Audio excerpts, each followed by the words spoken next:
আসসালামু আলাইকুম। কেমন আছেন সবাই? আশা করি সকলেই ভালো আছেন। বন্ধুরা, ঈদের পরে এই প্রথম ভিডিও নিয়ে আসলাম, তাই সকলকে ঈদ মোবারক জানিয়ে শুরু করছি।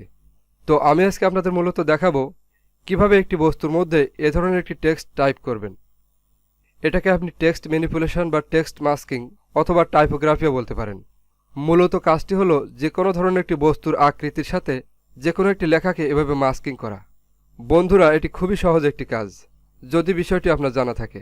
তাই আশা করছি ভিডিওটি প্রথম থেকে শেষ পর্যন্ত দেখবেন এবং ভিডিওটি ভালো লাগলে অবশ্যই ভিডিওতে একটা লাইক দিয়ে আপনার বন্ধুদের সাথে শেয়ার করবেন। আর আপনি যদি আমার চ্যানেলে প্রথম হয়ে থাকেন তাহলে এ ধরনের নিত্য নতুন ভিডিও পেতে এই চ্যানেলটিকে সাবস্ক্রাইব করে পাশের বেল আইকনটি অন করে রাখবেন। তো চলুন বন্ধুরা, শুরু করা যাক। তো দেখুন বন্ধুরা, আমি ফটোশপ সফটওয়্যারটি আমার কম্পিউটারে ওপেন করে নিয়েছি। আমি আগে থেকে একটা পিএনজি ইমেজ ডাউনলোড করে রেখেছি, সেটা আমি এখন এই ফটোশপে ওপেন করে নেব। তার জন্য আমি এই ফাইল থেকে ওপেনে গিয়ে এই ইমেজটাকে সিলেকশন করে দিয়ে আমি এখান থেকে ওপেনে একটা ক্লিক করব। দেখুন আমাদের ইমেজটি ফটোশপে ওপেন হয়ে গিয়েছে। প্র্যাকটিস করার জন্য এই ইমেজের ডাউনলোড লিঙ্কটি আমি এই ভিডিওর ডেসক্রিপশন বক্সে দিয়ে রেখেছি, সেখান থেকে ডাউনলোড করে নিয়ে আপনারা প্র্যাকটিস করতে পারেন। প্রথমে আমি ফাইল থেকে নিউয়ে গিয়ে এখানে একটা নিউ পেজ ক্রিয়েট করে নেব। তো এখান থেকে আমি ইঞ্চি সিলেকশন করে রেখে আমি এখান থেকে 12 ইঞ্চি বাই 8 ইঞ্চি একটা পেজ ক্রিয়েট করে নেব। ওকে, তো দেখুন আমি একটা নিউ পেজ ক্রিয়েট করে নিয়েছি। আমি এখন এই ইমেজটি মুভ টুল দ্বারা ড্র্যাগ করে এই পেজের উপরে নিয়ে যাব। কন্ট্রোল টি প্রেস করে এটিকে ট্রান্সফর্ম করে একটু ছোট করে নেব।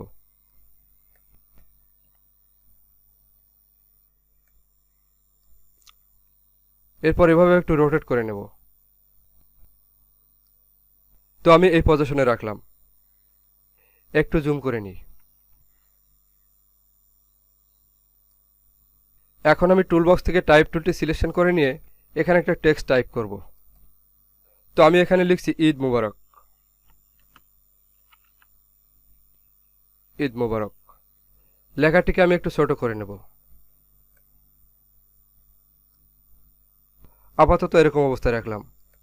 এরপর আমি এখান থেকে টেক্সট লেয়ারটির উপর মাউসের রাইট বাটন ক্লিক করে এখান থেকে এই যে রাস্টারাইজ টাইপ করে দেব। দেখুন আমাদের এই লেখাটি কিন্তু এখন আর টেক্সট মোডে নেই, এটা এখন একটা রাস্টার ইমেজে পরিণত হয়েছে। আমি এখন কিবোর্ড থেকে কন্ট্রোল প্লাস টি প্রেস করে এটিকে ট্রান্সফর্ম করে নেব। এরপর এটিকে রোটেট করে নিয়ে এই চাঁদটি যে অ্যাঙ্গেলে আছে এই অ্যাঙ্গেলে বসিয়ে নেব এবং এই লেখাটি এই চাঁদের উপর যতটুকু স্থানে রাখতে চাই ততটুকু ছোট করে নেব।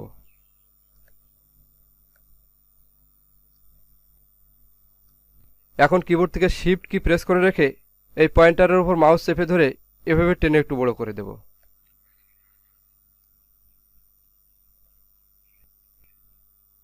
লেখাটি আমি আরও সামান্য একটু ছোট করে দেব।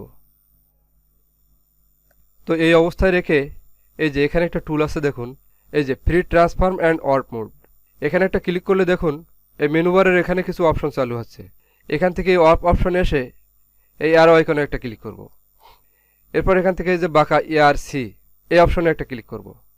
দেখুন আমাদের এই লেখাটি এখন চাঁদের মতো বেঁকে গিয়েছে। তো এটা কিন্তু উল্টে গিয়েছে, আমরা এখান থেকে ধরে টেনে এভাবে উল্টে নেব। আমরা চাঁদের বাঁকা অ্যাঙ্গেলের সাথে অ্যাডজাস্ট করে নেব।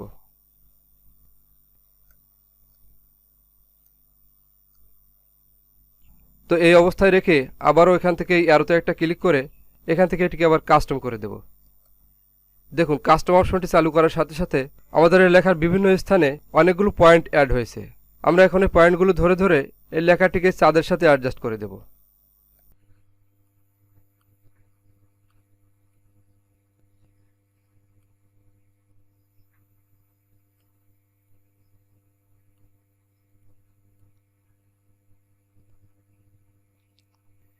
তো এখন মনে হচ্ছে এই লেখাটি চাঁদের সাথে মোটামুটি অ্যাডজাস্ট হয়ে গিয়েছে।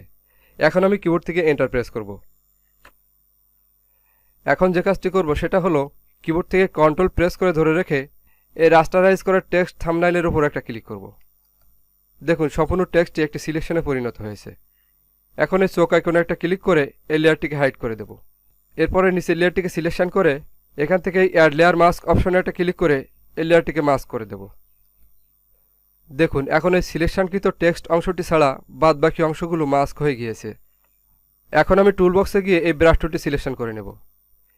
এরপর প্রথমে এখান থেকে ব্রাশ টুলের হার্ডনেসটা একেবারে 100% করে দেব এবং এখানে অপাসিটি এবং ফ্লো দুইটা 100% থাকবে এবং এখানের এই ব্যাকগ্রাউন্ড কালারটি ব্ল্যাক এবং ফরগ্রাউন্ড কালারটি হোয়াইট যেমন আছে ঠিক তেমনটি থাকবে। এখন আমি ব্রাশ টুল দিয়ে এই মাস্ক হয়ে যাওয়া অংশের উপর ড্র্যাগ করব। এভাবে ড্র্যাগ করে এই অংশগুলো শো করে দেব।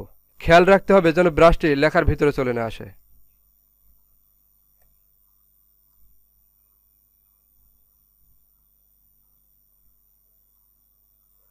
দেখুন এখন সম্পূর্ণ অংশটি শো হয়ে গিয়েছে।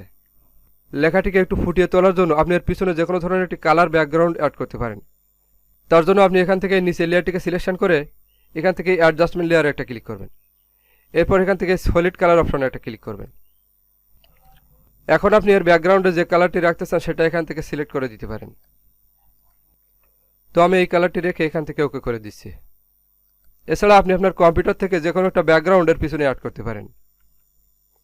তো দেখলেন বন্ধুরা কত সহজে যে কোনো বস্তুর সাথে একটি লেখাকে এভাবে মাস্কিং করে নেওয়া যায়। আপনারা একই সিস্টেমে যে কোনো বস্তুর সাথে যে কোনো লেখাকে এভাবে মাস্কিং করে নিতে পারেন। তো বন্ধুরা এই ছিল আজকের ভিডিও। দেখা হবে আবারও নতুন কোনো ভিডিওতে। সে পর্যন্ত ভালো থাকুন। আল্লাহ হাফেজ।